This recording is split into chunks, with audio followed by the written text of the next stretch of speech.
for being here. It's really exciting to be able to come and talk about this topic again, because Victoria and I have already got a workshop that we presented and have still have an offer on this subject.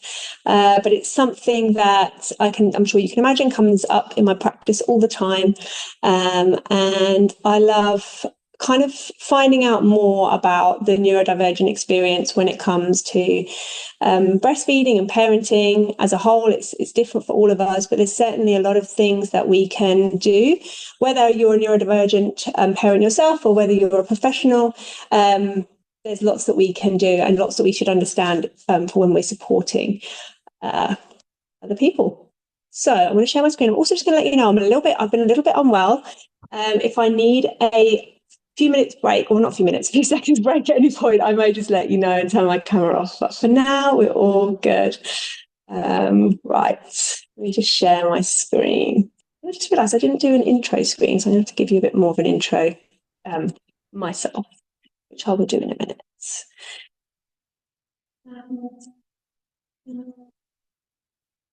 There we go. Okay.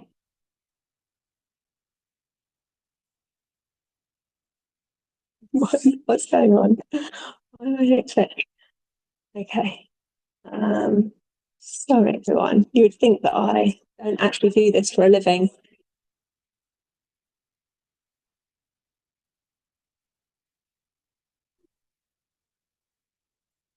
Can you all see that screen?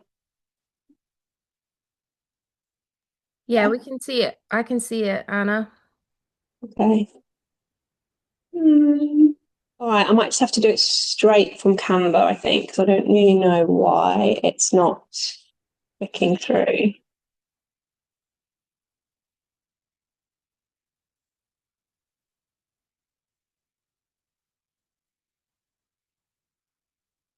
Right, I'm going to just go straight into my Canva and it's presenting there. A little bit unprofessional, but okay, here we go. All right. So today I'm going to talk a little bit about the traits of neurodiversity and what those who are neurodivergent might experience around breastfeeding. I'm going to talk about a little bit about breastfeeding and lactation as a whole body experience. I'm going to cover a little bit of the research, how I work with my clients, and a little bit of sort of next steps and understanding a bit about co-regulation.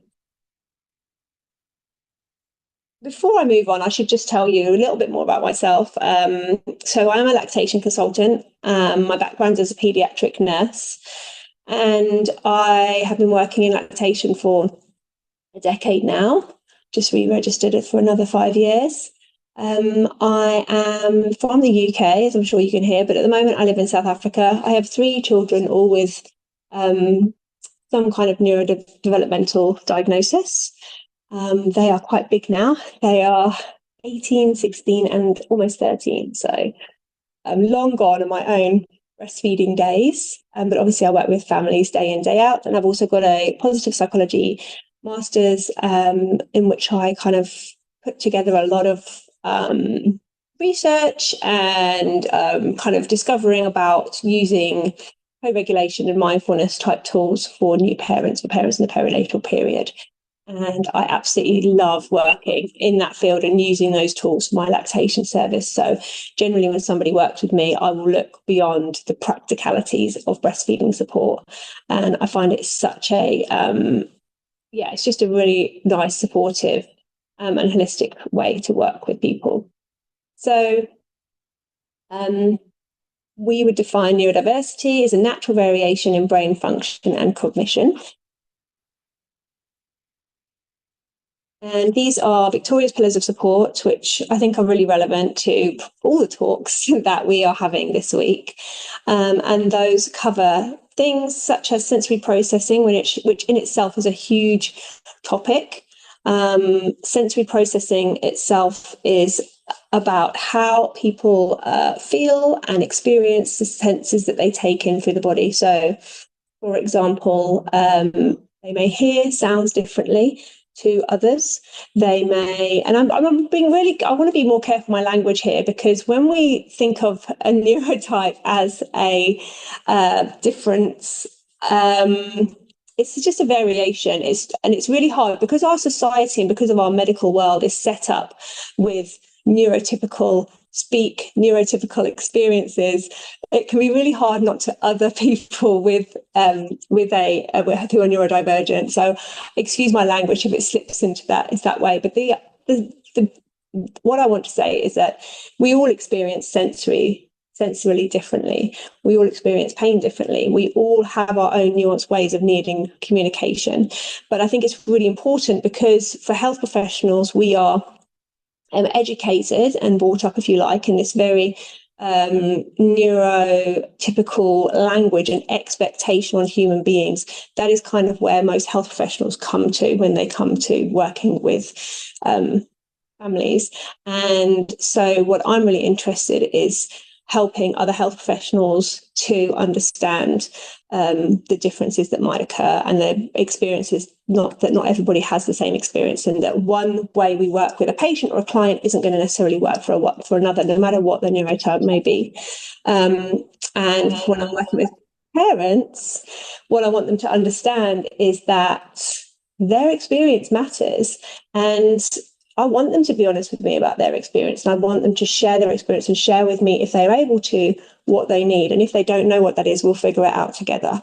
So I really see healthcare and these talks that Victoria are doing and all the different work that she's doing, as well as others, into bringing a difference particularly in our healthcare systems, where people are more understanding and also more open to finding out about the experiences of people, so that we can then create services around them rather than trying to fit them into a service. So sensory processing is a big one. And as you can imagine, if you haven't breastfed, if you have, you'll know, breastfeeding is a very tactile experience and can impact how you feel things sensorily on the body, but also through interoception in the body. So there's a lot going on when you're feeding a baby, when you're breastfeeding or chest feeding a baby. When it comes to communication, we know that we all have different communication styles. We all learn differently. And having a one-size-fits-all communication style for helping breastfeeding families, or experiencing that as a neurodivergent person, means that you may not be getting the best education and best information that you possibly can. But in fact, beyond that, what we know from research is that, unfortunately, most of the research we have is really only on the autistic community, which is great. It's a great start. We have a long way to go with people with other diagnoses. And what we do know when it comes to communication is that because autistic people do not feel understood, heard, or that the information they're given to is in the right format for them, that they find then that healthcare settings or even people coming and supporting them in their home doesn't feel very safe. And we talk a little bit about safety later on. And that leads to them having a negative experience, either whether it's their experience around breastfeeding or just about accessing those services. And that is a big problem. And that's something that we really need to change. So looking at variants of communication, and it can be things like, there's so many different varieties, but it can be things like literal, like understanding things in a very literal manner. And so metaphors or, these funny little phrases that we have in the English language that a lot of people seem to know what they mean, but not all of us do. Those are not helpful. There's a lot of acronyms and shortenings and things like that in the medical world. So it's really important that we try not to use those and keep language not patronising, but straightforward, simple, and we're saying exactly what we need. The other thing with communication is a kind of delay, and that for some people they don't hear things as quickly as others. I'm sure I could explain that a little bit better.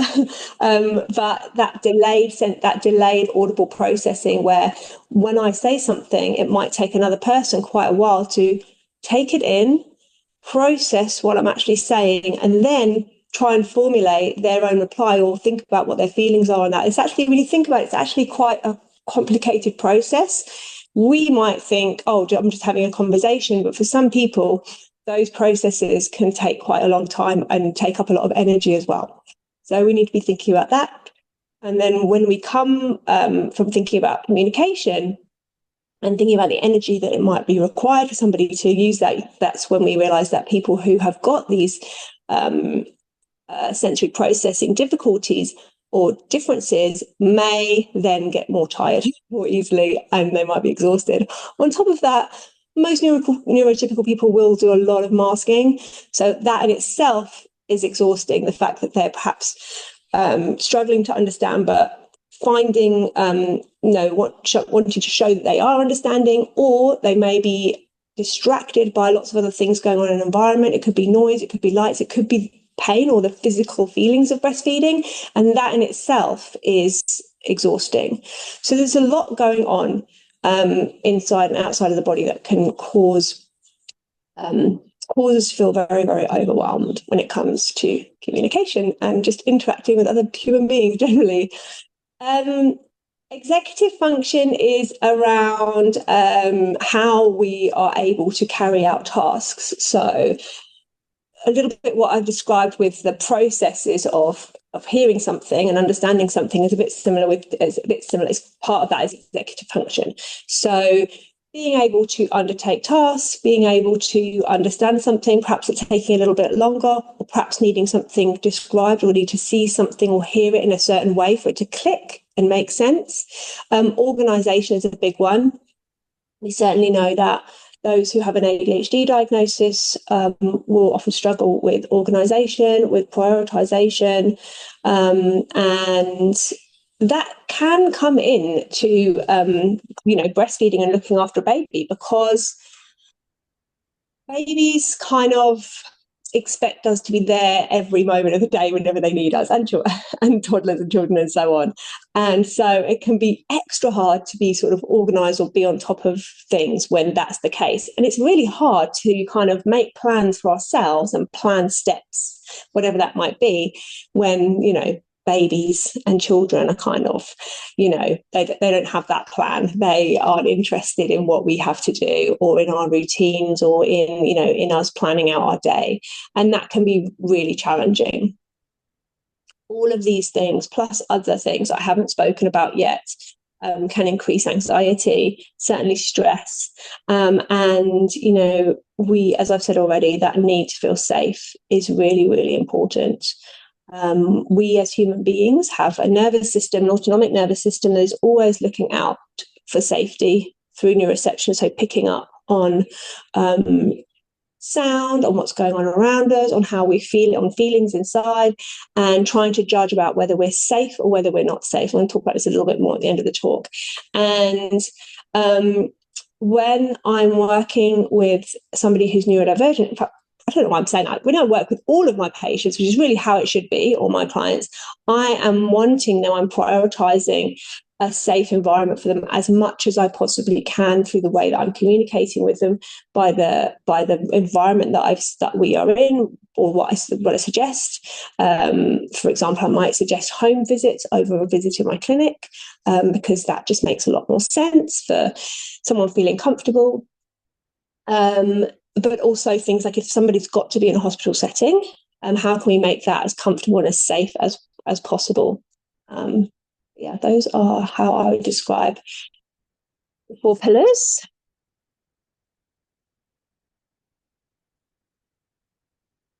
I think it's important to remember that breastfeeding or chest feeding is just a behavior. It's not like, oh, I'm just going to feed the baby, then I'm done. It's not just this activity that needs to be done. It is a full body system. It requires our brain to release certain chemicals, hormones, for breastfeeding to be able to work.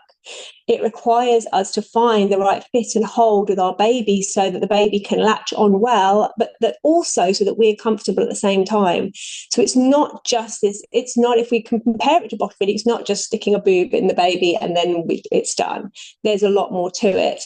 And because of all the reasons that I described in the last slide, they are all going to be impacted, because actually the brain and the body connection is extremely important when it comes to lactation. So, for example, oxytocin is the hormone that squeezes down our milk from the alveoli where the milk sits when it's made. And oxytocin is our hormone, you may or may not know, it's our hormone of love, it's our hormone of relaxation. And when breastfeeding is going well, when our baby attaches to the breast, for some people, even when a baby cries, oxytocin is sparked, and it gives that message to these squeezy cells, squeeze the milk down from the inside of the breast down towards the nipple. And that is essentially how the ejection reflex of milk works. However, oxytocin needs us to feel safe. And especially if breastfeeding or chest feeding is not going well and it's challenging, it's going to be a lot harder for that oxytocin to flow, which means it's going to take longer for the milk to let down. We can get into this bit of a stress cycle with breastfeeding where a baby's crying or getting upset for the milk. Obviously, that's going to heighten our stress. You can always feel the tension, and perhaps breathing gets faster. And I see parents like this, like really, really tense and tight, and kind of then just kind of trying to put their baby to their breast, and the baby's feeling all this tightness and tension, and they don't know what's going on, but it doesn't feel good because mum's not relaxed. And then it becomes this cycle, and the oxytocin doesn't let down, so the milk doesn't actually come when they need it to, and it becomes this cycle of stress and breastfeeding issues and on and on. And so this is why making sure that we prioritize the neurodivergent needs of each individual we work with is essential for breastfeeding to go well, because it isn't just a case of just sticking a baby on a breast. There's so many different factors and so many different processes that we need to go through for that to work well. Now, for some people, that might not be their experience. For some people, they might just think, oh, it was just so easy. My baby was just born. I put them to the breast and everything was wonderful. And I feel great when I breastfeed. So all is good. And of course, that's wonderful. But for many people, and certainly most of the people who come through my doors struggling with breastfeeding, that is not the case. They are really struggling with stress, with overwhelm. And because of that, they're having breastfeeding problems. Not just because of that, but that is all part of the same thing. I should have said as well, there's this infant parent signaling as well, which is about how babies and parents connect and communicate. Which can be through spoken language, but of course it's other ways as well. It's those, non-verbal cues. But what we do know is that babies, they really feel our tension and our stress, and it passes on to them. So this isn't about making parents feel guilty or making you feel guilty if you recognize yourself as an anxious or a stressed person, but it's just saying that if we can work on that and find tools to reduce our stress and anxiety and overwhelm around breastfeeding, then our baby is going to respond positively. And I think that's a really useful thing to know, that in part it is partly in our control as well.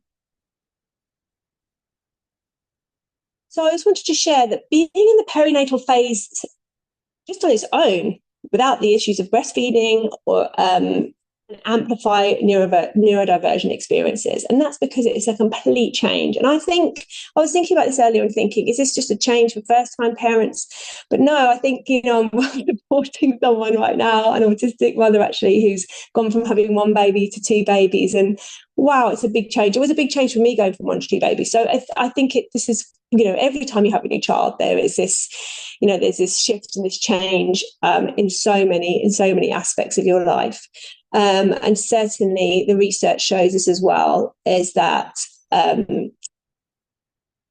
experience of parenting of perinatal phase can definitely increase those experiences that neurodivergent people might experience, like the overwhelm, stress, confusion that comes with communication issues, doesn't it? If what someone's telling you isn't making sense, or doesn't seem like, or a service that you're using doesn't seem like it's designed for you and your learning needs, then that is confusing. Self-doubt is definitely a factor too. Struggling with self-belief, because again, if we're supported by services that don't really understand us, then we're not necessarily going to feel that we're getting things right, because nobody's telling us that we are, and we're not necessarily seeing it for ourselves. and then generally lack of support or lack of the right support is what has been shown in the research. Okay, so as I said, the research at the moment is mostly focused on autism, and it's a great place to start, but I'd love to see some more studies coming out around ADHD, Tourette's, and many other neurodivergence differences that we might be seeing in the clients that we work with and the people that we support. But this is a great start, and I'm really glad that Amy Grant and her neurodivergent team are leading this work at Swansea University. They did a systematic review back in 2022, and they found that autistic mothers are more determined to breastfeed, meaning that they had higher breastfeeding rates. They also found that across these studies that the experiences included things that I've already talked about, but also discrimination, lack of understanding about their needs, stigma, and the services weren't accessible. The main issues they talked about were interception issues, so things like pain associated with latch and breastfeeding, and as I've already said, the challenges with transitioning to motherhood. And then they went on to do their own study where they talked about autistic parents, autistic birthing parents, which I preferred. And this was actually a survey. It wasn't a study as such. It was a piece of work done around a survey they sent out to about 160 parents. And they found again that more people who are on the autistic spectrum breastfeed than the national average. And they found that people were very, very committed to breastfeeding and to breast milk specifically, because they'd read and they understood and they felt very determined that human milk was going to be the best food for their baby. They also, across the board, used less formula milk. So those babies, it sounds obvious, but when you pick the statistics apart, it's not always obvious. But the babies' autistic parents had less formula milk as well. Interestingly, the rates of exclusive expression were quite high, 10% or almost exclusive expression. So we have a higher number of exclusively expressing parents in the autistic community. And we don't know why that is exactly, but it could be related to that interception, to those feelings, very intense feelings from letdown. There's also some description in the survey which sounded like something called DEMA, which is called dysmorphic milk ejection reflex. I don't know if you've heard of it, but it's where when the milk letdown happens, people might have this overwhelming sense of doom, of just very unpleasant, uncomfortable feelings. So that was definitely something that was mentioned in the survey that people experienced. And some people also described that they just did not like the sense of suckling. It wasn't comfortable to them. It just felt weird and it wasn't for them. Or for some people, they pushed through actually, and also just, despite that, continued on with feeding their baby at the breast or chest. Autistic overwhelm was also very common in relation to feeding, but sorry, there's a missing E there, but also in relation to transitioning to parenthood in general, which I already said. And we've already mentioned earlier that lack of control and routines, that they were a big struggle. That's what also came off the survey. There's more to the survey as well. I think we'd be here.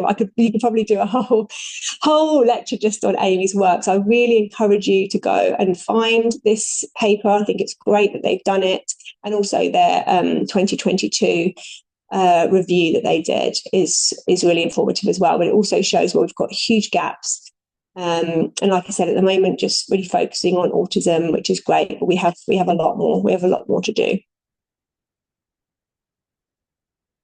And this is a little slide from Victoria and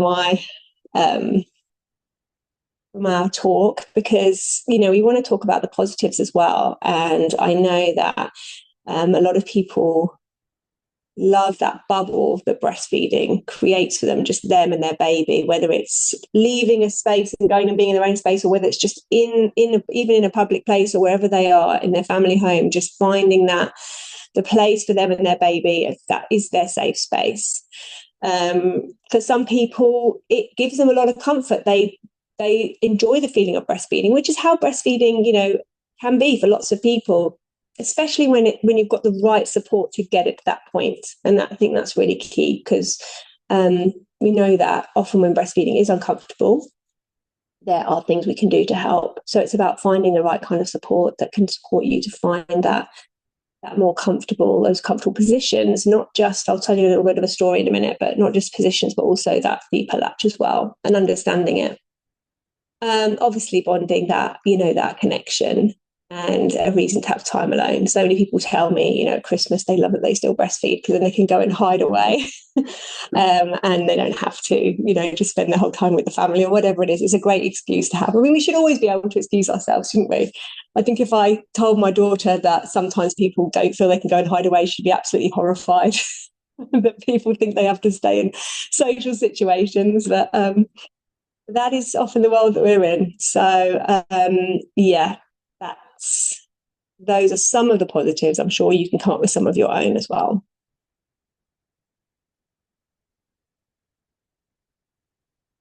Just to share a little bit about clients who I work with who are autistic, this is what they tell me. And this has been interesting to me, actually.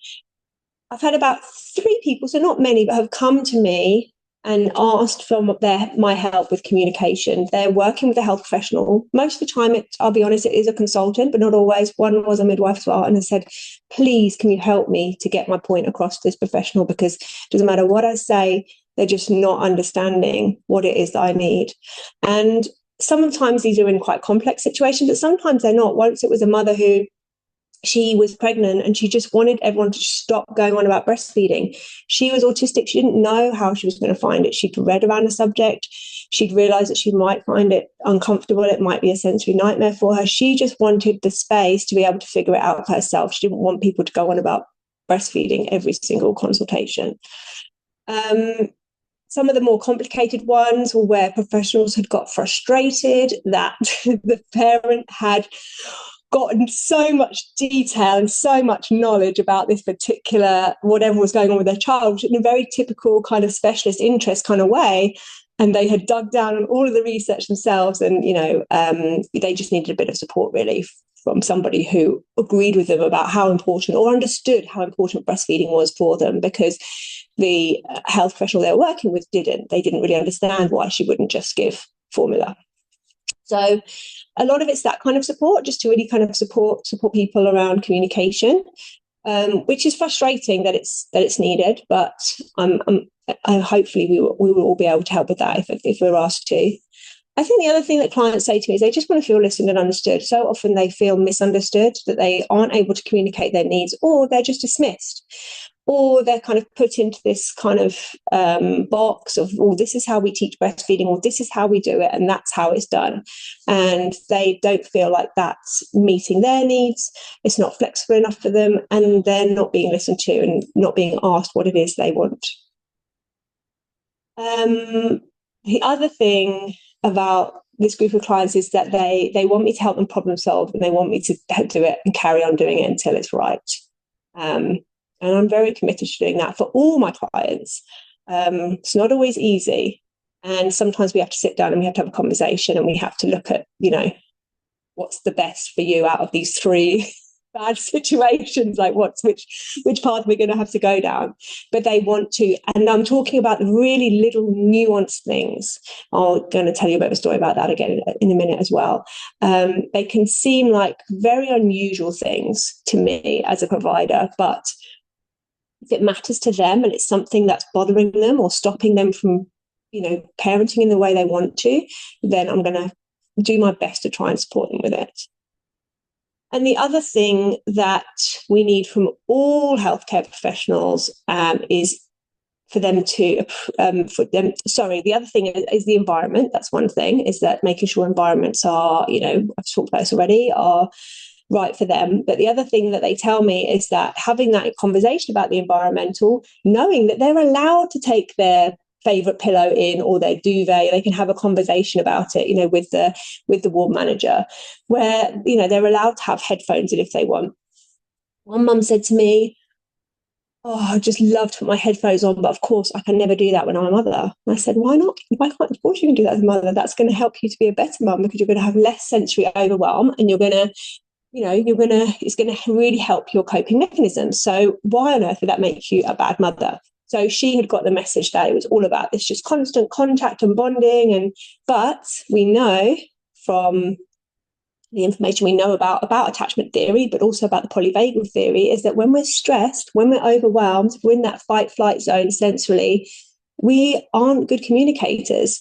So it's going to be harder for us to connect and bond with our babies if we're in that heightened state. So anything that we can do to help parents know that this is almost the most important time to put in those tools that help them feel calm, comfortable, and safe. Very, very important. So I get that feedback that they appreciate the environmental and also the co-regulation support. I put a lot of co-regulation. In fact, I put that first really before the breastfeeding practical stuff, because again, unless you're in that state of feeling as calm and comfortable as you can, or feeling safe, then the breastfeeding stuff just isn't going to get resolved as easily. So I always say connection first, and then we'll work on the feeding. And often when you work on the connection stuff anyway, then the feeding just follows and improves on its own, which is a beautiful thing.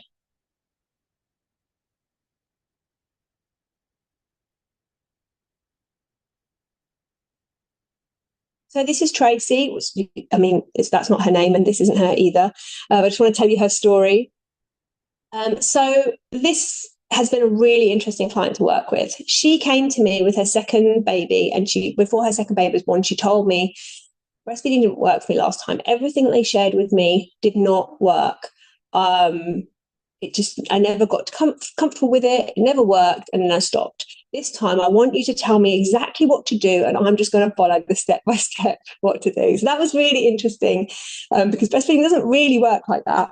But what I did say to her is I said, we'll try some things together, and then once we've figured out the best way for you and your baby, then I will put it in a way that we can communicate it. So I can communicate it. We'll find a way step by step. So you've got your step-by-step guide, but we've got to figure out what's going to work for you and your baby together first. So that's worked for her. Everything's going wonderfully well.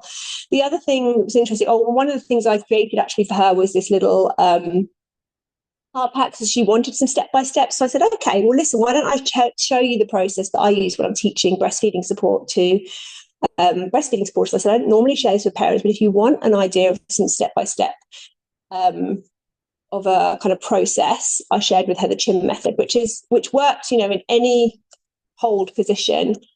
So it's just got these little pictures on, and she could carry it in a hospital bag, and it's just got the chin. So comfort and calm first, then close, head free, in line, nose to nipple. And then she just carried that with her to hospital just for a bit of reassurance. So that was quite nice. But it was too simple. When she had her baby, we did need to then look at all the nuances and figure out what was exactly right for them.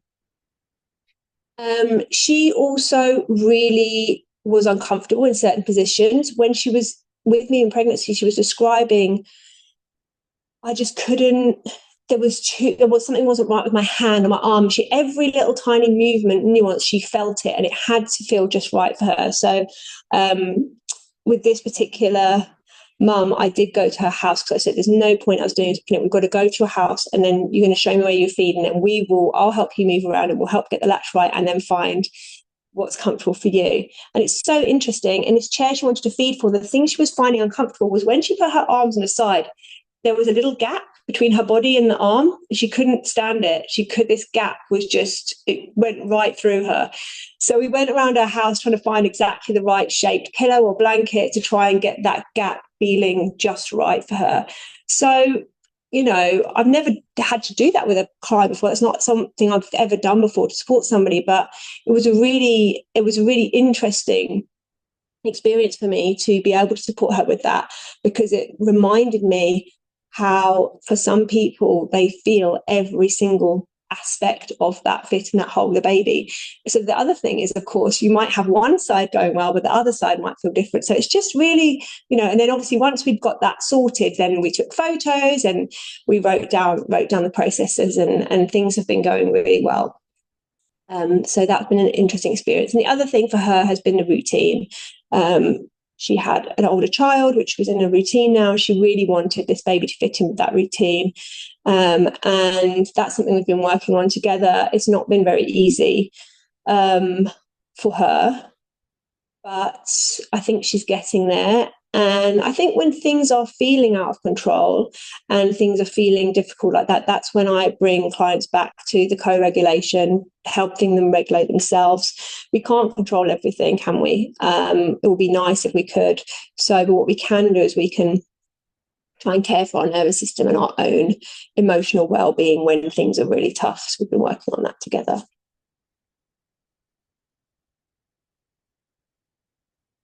Just a little reminder that many neurodivergent people might go on to have neurodivergent babies and children, which comes with its own set of challenges. So babies and children who are neurodivergent themselves might have heightened sensory needs.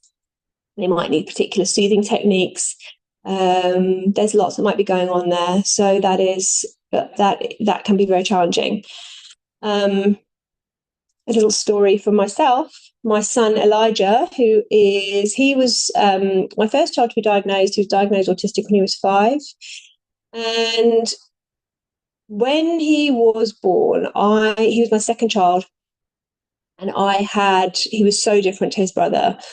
He just used to cry and cry and cry all the time. This poor child was born to a mother and a brother who were out and about all the time, going to groups, music classes, always on the go, quite chaotic, really. And this did not suit him at all. He used to cry. Breastfeeding didn't really soothe him particularly. He used to eat a lot, but it wasn't something that comforted him particularly unless he was hungry. But he liked to be rocked. And eventually, I think he was over 3 months. It took me a long time to figure out about this sensory overwhelm and learn that I needed to cover his eyes and give him some dark space to actually help him go to sleep. So he was just a very, very exhausted baby. And now he's 16. It all makes complete sense. But back then, it was a real struggle. And I feel a lot of guilt as well, actually, about not really understanding his needs when he was little. And things like, for example, and a lot of 4-month-old babies do this, but he would only let me feed him lying down on the sofa for about 4 weeks, I think. So that was fun. He liked his specific ways of being parented and being fed, which is completely understandable. So, but for some other people, it might be different. My daughter's also autistic, and she was a very quiet baby. And we didn't understand her sensory needs really till she was much older. So every child is different, but it's just also worth remembering, if you're a professional watching this and you're supporting families with neurodivergent children who are neurodivergent themselves, then they're going to need some extra support around parenting and around understanding their baby. And that can be, that's just something to bear in mind. Okay, so I'm just going to talk a little bit about co-regulation.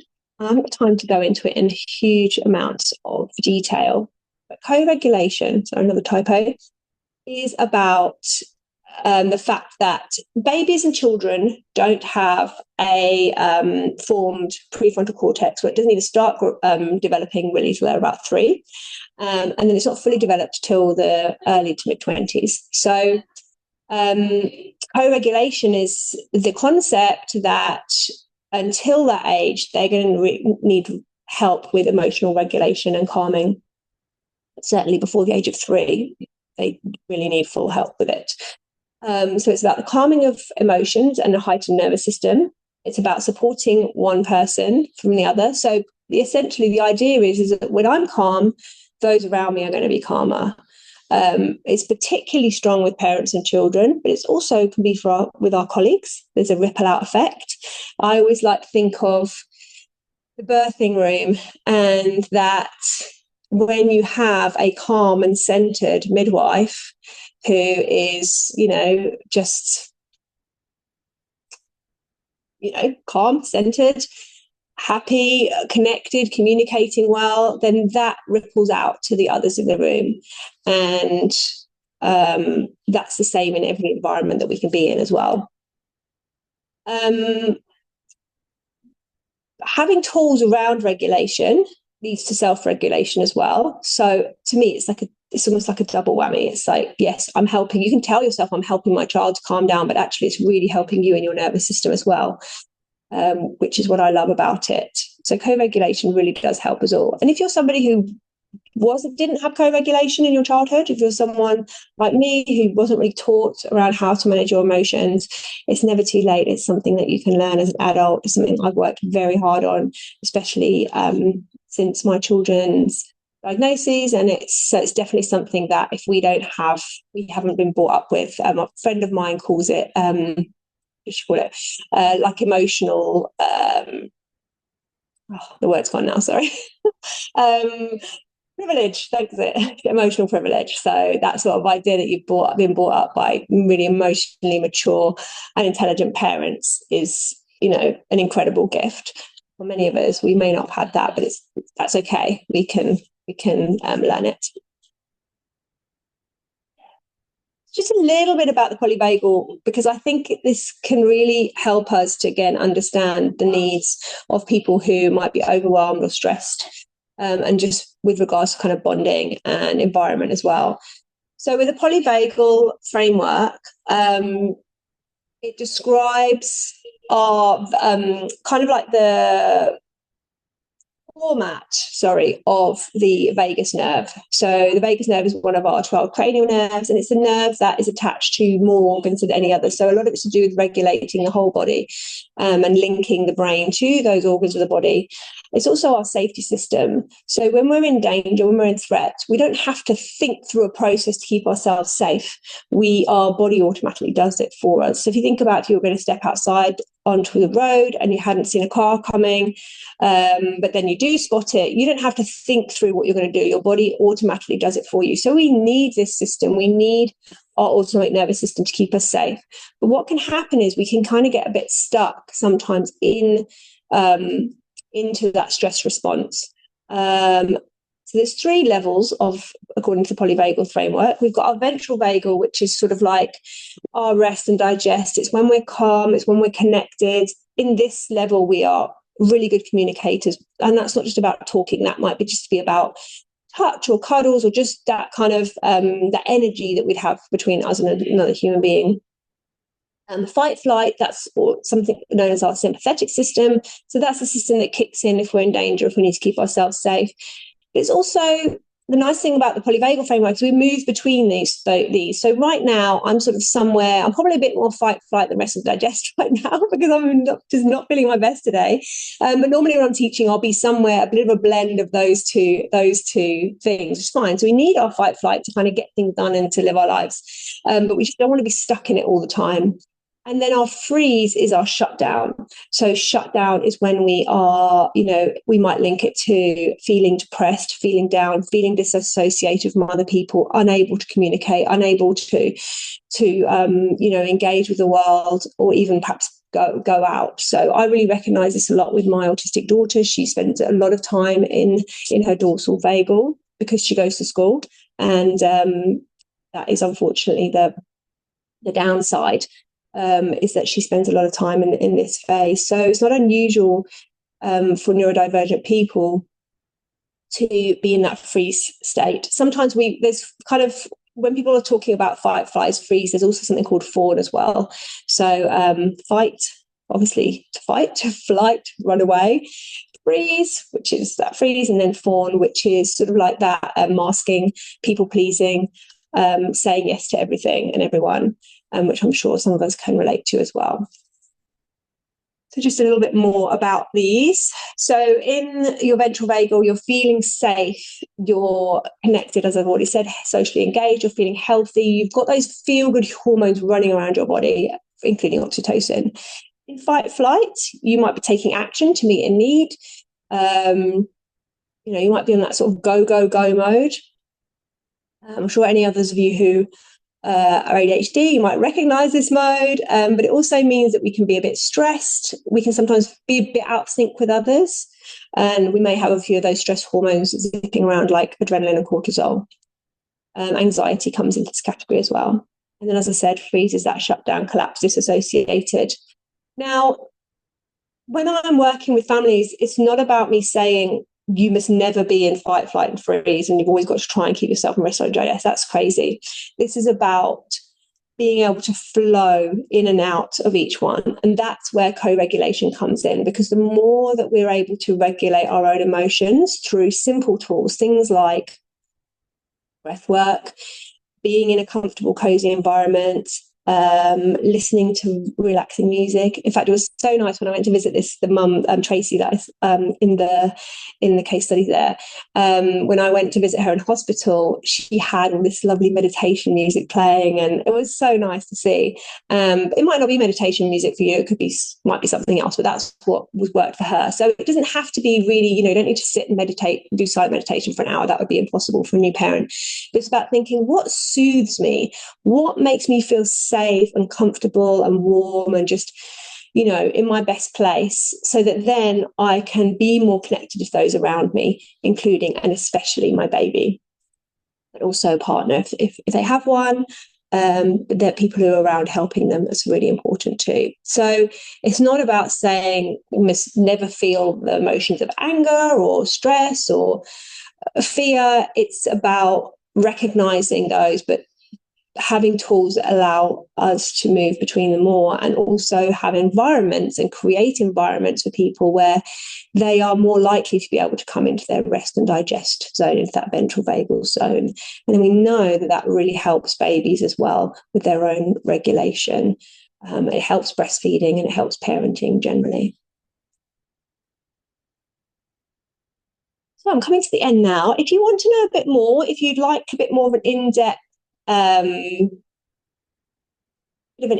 learning on this, then Victoria and I do have our workshop, and I meant to put the link, but I forgot to grab it. But maybe you can go in an email or something, Victoria, to it. It's £39. It's a 90-minute workshop, but it's split into two 45-minute sessions, and we just go in. It's a similar topic. We go a bit more in depth into some of the practicalities and some of the experiences as well.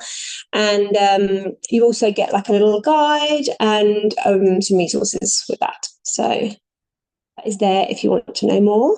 And here are my references. I've got a book about mindful breastfeeding, although it's not specifically written for neurodivergent people. It is definitely relevant. That's available from Amazon. And then here are the 2 grant studies, which I highly recommend you have a look at if you have a chance. And a few more. And if anyone's got any questions, I'll be very happy to answer them. Thank you so much, Anna. We'll get to the Q&A in just one second. Just a couple of things to say. First is that yes, I've recorded this and it's going to be on our YouTube channel, our new YouTube channel. So I will send everyone the link to that as soon as it's uploaded. So you'll be able to access it again and to share with other people as well. And I will also put the link into the workshop that Anna's just mentioned, which is available via her website and the ND Birth website as well. Anna, I can't thank you enough. I've learned so much from you, particularly about co-regulation. And if I had to sum up this whole workshop in one word, I think it would be the word safety, and how much that the importance of nervous system safety in all of this. And yeah, just it really kind of highlights to me that co-regulation, which as a parent, a neurodivergent parent now, is still so important in our family life, starts at the very beginning, particularly if you're breastfeeding and chest feeding, and it impacts the journey so much. So thank you for sharing all of that. And I suppose as well, the other thing that really stands out for me is that the mechanics of everything can look really good. It can look like it's going really well in terms of what we often look for in terms of positioning and attachment and milk transfer and nappy output and growth, but actually there can be something, I guess, unseen, something below all of that, particularly for neurodivergent people with those sensory differences and different kind of challenges that Anna shared. So and the thank you thing for that. is, if someone doesn't feel safe in communication with someone, you're not going to know that as a professional. You're not going to know that that's something they're struggling with. Yeah. So it is about them feeling comfortable with you, to be comfortable enough to be able to say, Yeah, absolutely. how I'm feeling. Yeah. if anyone has a question, you're welcome to put it in the chat or to raise your hand. I'm going to start with Joe's question. Joe has said a really interesting point that you made about from the study from Dr. Amy Grant about higher breastfeeding rates within the autistic community. And do you have any sense of why that might be, Anna? So this is completely anecdotal, but I do think it's because my experience is that the neurodivergent families I support are very interested in reading and finding out as much as they can about a topic. So when it comes to breastfeeding, in my opinion, and I speak as someone whose baby's also had formula, um, the evidence around breast milk is so irrefutably positive, and the science behind it is so strong. So my experience is that neurodivergent people that I work with, they are really sold on that science. They love the science of it, and they're absolutely determined, despite their own challenges, to make sure that their baby gets as much human milk as possible. Yeah. Yeah, that's a really I don't good know if point. you agree with that, but Yeah. that's what I see. And I think as well, it can lead to potentially that strong determination to feed. And as a result of that, perhaps a hyper focus on the topic of feeding and then just, a really in-depth knowledge, like a PhD level of knowledge about feeding that can lead to a lot of, I guess, frustration if then professional support is sought for a challenge and you find that actually the person who is supporting you professionally perhaps doesn't have that kind of level of knowledge that you have. Um, Thank you for that. That's a great question. I've just put the link in the chat as well to the workshop, and there's a question about the workshop itself, Anna, and whether it's directed at professionals or parents. Well, a little bit like this talk, perhaps I don't do it very well, but it's really for both. It's really for both. I do, because for me personally, because I work with both, but when I'm teaching online, I tend to be teaching professionals, so I do slip into that role quite a lot. Um, but again, I do try and share the experiences of I think it'll be useful for anybody, is the honest truth, but it's definitely for both. So if a parent feels like, oh, I want something that's just very much directed at me and just parents, being a parent, then it might not be for them. But I think everyone will get something from it. Yeah. Yeah, Would you absolutely. agree? I would agree.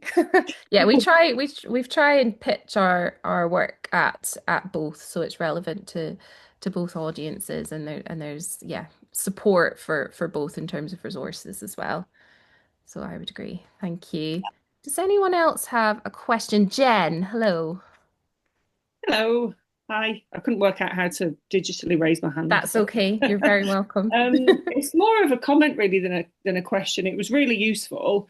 I volunteer as a breastfeeding peer supporter, and just reflecting on what I do, often we'll see people in a community group quite quickly, and they might not disclose that they are neurodivergent. And also thinking about my own experience as well of having two autistic children, and not knowing when they were younger, not really knowing anything about it, not having questioned my own neurotype, that people might not know themselves. So I just think all of this applies to everyone, because you're not necessarily going to, a mum might not disclose to you at the point that you have contact with them. So I just think I just wanted to say that it's been really helpful, but I think it just applies to all breastfeeding parents. Yeah, and isn't that the same across the board? Like even at schools, when I was thinking about my children's support, and I was like, this stuff is just useful this is how we should be treating all children. They should all be getting this level of care and support, and and interest and flexibility for their needs. And I totally agree with you, Jen. I think that's really spot on. And of course, similarly, I didn't even consider my neurodivergence until I was doing all my children's assessments. So a lot of people are going to find themselves in that boat. So I agree. I think it's essential that we're trying to support our families in this way as much as we can. So yeah, hopefully there's something useful in there for your setting. Yeah. Thank you, Jen. Yeah, I think it's such a good point, Jen, particularly given, if you've listened to the podcast at all, I think 95% of people on the podcast were diagnosed after they had their children. So it's very much the case. I myself have been diagnosed at the age of 41. The ship has sailed in terms of, how it influenced, how that knowledge influenced my breastfeeding journey. But so a lot of people will, as you say, either not disclose or just not have the knowledge themselves of their neurodivergence. So there's nothing in here, I don't think, that's applicable to everybody. It's just person-centered care at the end of the day. Yeah, amazing. Thank you. We've got another question, Anna, from Anne. Do you find you are recognizing neurodivergent babies?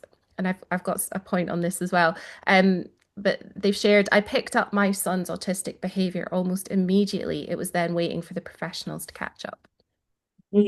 Such an interesting point. I personally feel like I do, but I wouldn't necessarily, well, I'm obviously not a diagnostician. But it's really interesting because a lot of the families that come to me will either know they're neurodivergent themselves or will talk around challenges they have. So whether it's anxiety, sensory needs, feelings of overwhelm, whatever it is. So I tend to recognize that, or we talk about that, and then I will encourage them to see similarities in their baby, or that their baby is perhaps struggling. So if I sense that a baby is struggling with sensory overwhelm, or is very particular about the way they want to be held, or the way that something works for them, or they really love movement, then I try and talk to them about it in regards to their experiences, so that they can sort of understand, and then perhaps not get so frustrated about this weird thing that they have to do for their baby, to get them to sleep or eat or whatever it is. So I definitely touch on it. I'm also lucky enough to work with lots of multidisciplinary professionals, so I will always refer to them as well. Yeah, it's a difficult one because I know some people feel very frustrated that health professionals dance around the issue of believing their child is autistic or ADHD or whatever it might be. I don't think we're quite there yet with that. I think it's really difficult, but I also think it's important that we tell families that this is something that their baby is going to need support with, or this is something that is perhaps different to other babies, and here's how you can support that. I do think it's a tricky one I see it from parents' side and from my side. Obviously, I wouldn't diagnose anyway. I can't. But I think referral is really important. Yeah. And support's important. And unfortunately, we do live in a health system where diagnosis does help with support. Yeah, absolutely. It's definitely a sort of a divisive topic, I suppose, when we're talking about neurodivergent babies. And we did actually have a pediatric consultant get in touch with us as an organization, concerned that we were mentioning, neurodivergence in babies, because if you're talking about the diagnostic criteria, it's certainly not something that babies are not assessed in line with the criteria. That comes much later.